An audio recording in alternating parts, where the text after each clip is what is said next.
1/2, 2/3, 3/4 அப்படின்னு சொல்லி பிரிக்கிறாங்களாம் 552. அப்போ முதல் பகுதியோட மதிப்பு என்னன்னு கேட்குறாங்க. சொல்லுங்க பார்ப்போம். A:B:C ரேஷியோ மட்டும் சொல்லுங்க பார்ப்போம். 1/2, 2/3, 3/4. இப்போ இதுக்கு ரேஷியோ கண்டுபிடிங்கன்னா என்ன பண்ணலாம்? கிராஸ் மல்டிப்ளை பண்ணுறதை விட டைரெக்டாக எல்சிஎம் எடுத்துக்கலாமா? கீழே 2, 3, 4க்கு எல்சிஎம் எடுங்க. 2, 3, 4க்கு எல்சிஎம் எடுத்தால் என்ன வரும்? 12 வருமா? 12 தான் வரும்.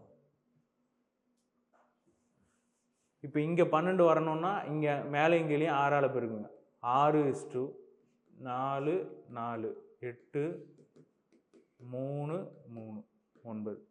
இப்போ அந்த 3 நம்பரும் எப்படி பிரிய போகுது? 6, 8, 9 அப்படின்ற விகிதத்தில் பிரிய போகுது. அப்போ 552 அந்த விகிதத்தில் பிரிக்க போகிறோம். 6 4 எவ்வளோ? 14, 14 ஒரு 9, 23. ஸோ 552 டிவைடட் பை 23 என்ன வரும்? 2 46, 9 92, 92ன்னா 4. ஸோ அப்போ ஒரு பகுதி வந்து 24ன்னு வந்துடும். அவன் என்ன கேட்குறான்னா ஃபஸ்ட்டு பார்ட் என்னன்னு கேட்குறான். ஃபஸ்ட்டு பார்ட் வந்து 6. 6 into 24, 6 4s are 24, 6 2s are 12, 144. Answer வந்து பார்த்தீங்கன்னா 144. ஸோ 552 வந்து 3 பகுதியாக பிரிக்கணும்னா 6, 8, 9 அப்படின்னு பிரிக்கணும்.